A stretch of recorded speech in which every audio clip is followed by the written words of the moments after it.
शिवे सर्वार्थसाधिके शरण्ये त्र्यम्बके देवी नारायणि नमोऽस्तुते।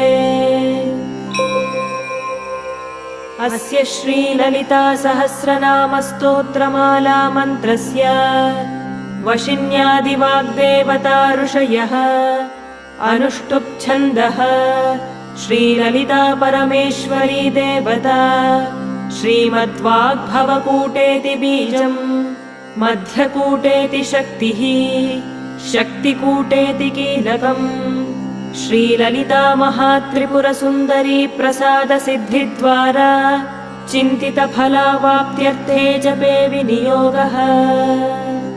ध्यानम्